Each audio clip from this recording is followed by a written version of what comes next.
I was on my way to class this morning at maybe, I think it was 8:45, like a little bit before 9. And I was walking, I had my headphones in, and as I'm walking along the street, I look to my left and I see this trolley car coming up the road. I mean, obviously it wasn't a real trolley car. It was like a bus painted to look like a trolley car. It had the open sides and everything. And I've seen a few trolleys around Columbus before. I don't know what they're for because we have a bus system, but I think I saw one like up in like Westerville, which is northern Columbus.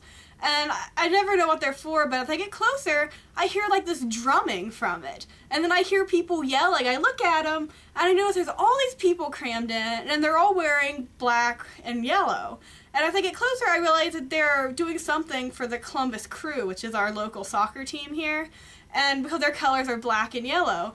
And they have like a big mascot on the back, and as they get closer, they're yelling, and I'm just kind of like smiling at them because it's so weird. And I see they have someone has like a video camera, and they're yelling, "Smile!" And I'm smiling at them. They're like, "She smiled! Yes!" And they're all cheering. And then they like chuck something, and I see this little gushy soccer ball rolling down the sidewalk. So I pick it up, I look at it, I put it in my bag, and meanwhile they're like driving up and they're like screaming at everyone, and like they stop at a stop sign, they hand something out to this guy who like walks alongside them.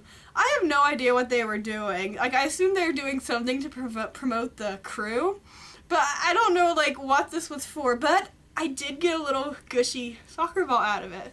So I can use that as a stress relief whenever my OChem class gets too bad. Hey guys, this episode is called Justice, and it's a pretty straightforward plotline.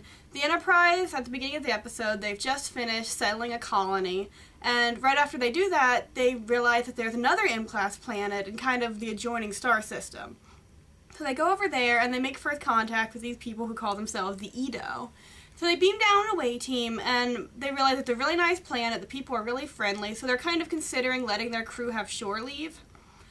So while they're there, they're learning a little bit about the culture, and it's really just like it's really a simple culture. It's a really nice climate, so people don't wear much clothes. They just kind of run around all day, and they play games, and they have sex. That's pretty much their culture. They compare it to just like a really nice Eden because they realize they don't have any crime. It's just this paradise.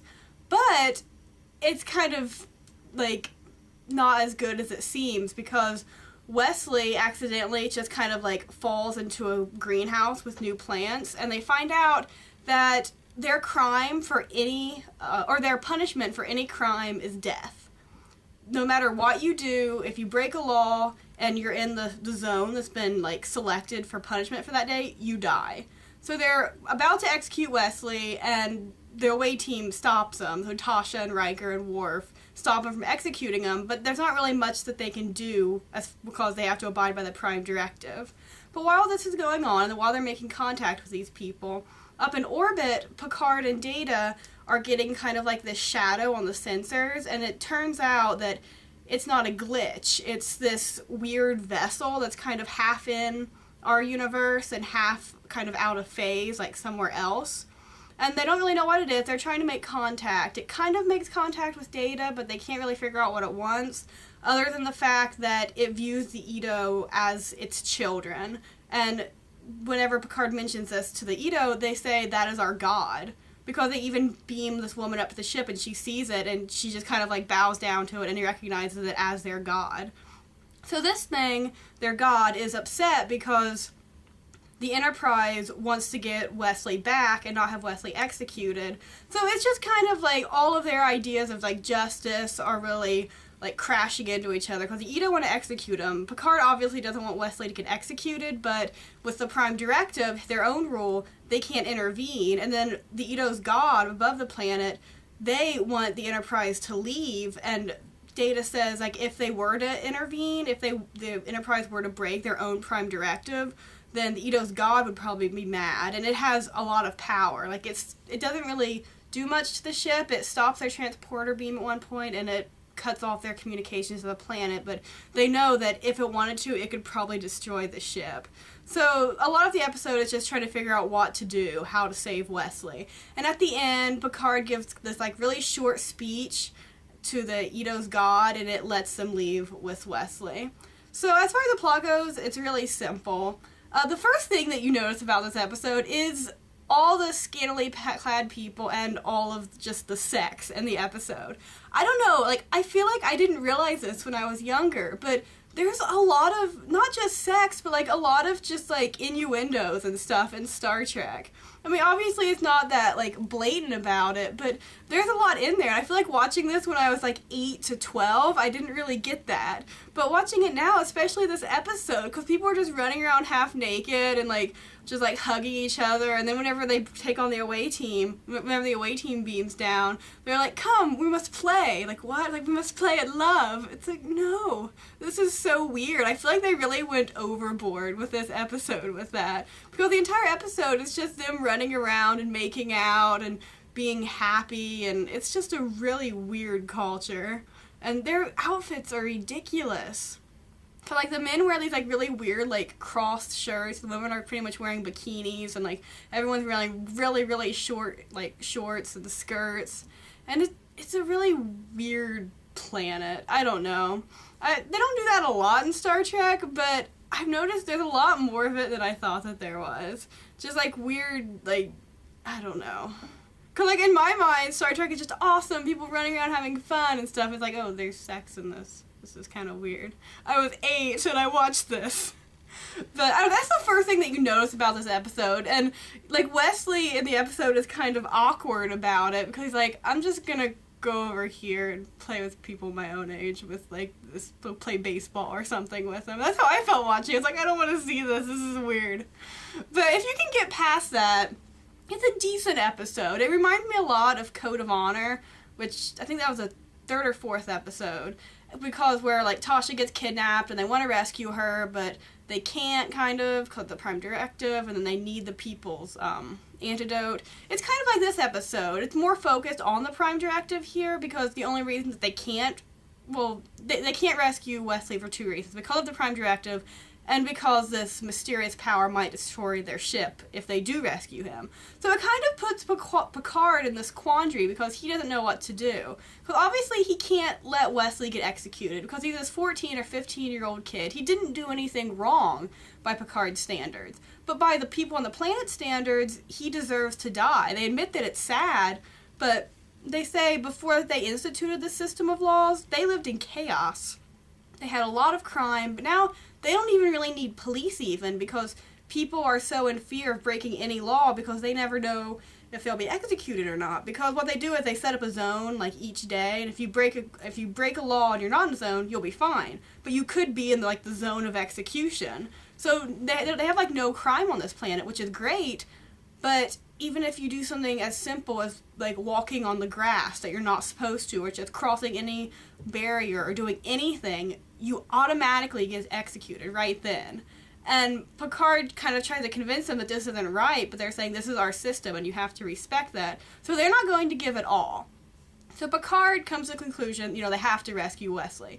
But the other problem is they have that power up there that if they interfere with Ito, this ship or this god or whatever it is will destroy them because it will hold them accountable to their own laws. So it is just this big mess. They don't know what to do.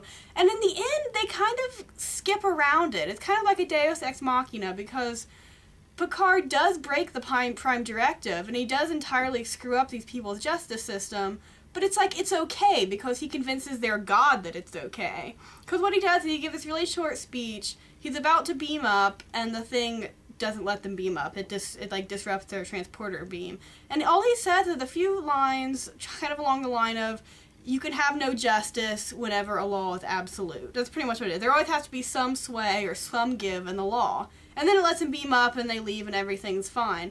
But it doesn't really confront the fact that they have broken the Prime Directive, and that they didn't ruin these people's justice system. They'll go on the way they have before, but they kind of disregarded it by saying our idea of justice is better than yours, or ours is righter than yours, because we don't execute people anymore. That means we're kind of superior to you, which is the impression that the Federation is always trying not to give.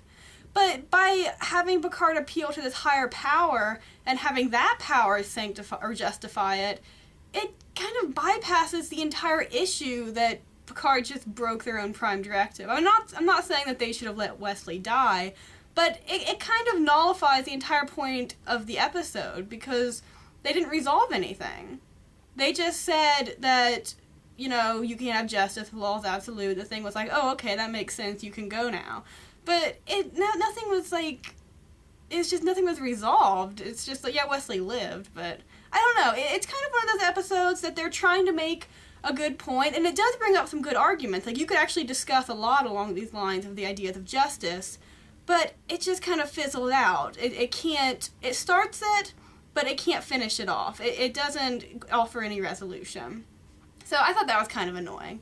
Something else I liked about this episode is your relationship between Beverly Crusher, Picard, and Wesley. Because whenever Beverly finds out that Wesley's going to be executed, she's understandably very upset. And she has a few nice scenes with Picard just kind of like pleading with him to save her son. And he tells her, I'm not going to let your son be executed. I don't know, he kind of says that towards the end of these discussions. I don't know why he didn't just say that at the beginning of, there's no way I'm going to let them kill Wesley. Because she was kind of pleading with him for a while, but at one point she says, if it were your son, you would be just as worried. And he says, but I am. And I know there's not really much to that, but I think it's kind of cool because, one, there is kind of this relationship between Beverly and Picard of, like, kind of romantic. They have, like, a history of friendship, but they kind of are romantically interested in each other. And you also have this relationship that shows between Picard and Wesley, that Picard doesn't actually, he says that he doesn't like children, he's not comfortable around children, but he does feel this fondness for Wesley because he's Beverly's son, and because he was best friends with Wesley's father, Jack.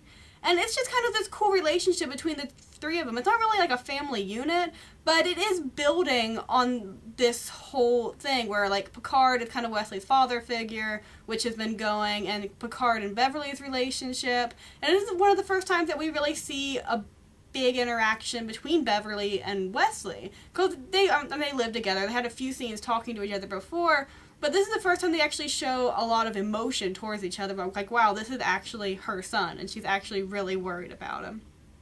So that's something else that I liked. That pretty much is about it for this episode. There isn't really a lot going on beyond just, like, the basic plot lines. Like, those are the main characters. There isn't really a lot of, like, character development going on for the other ones.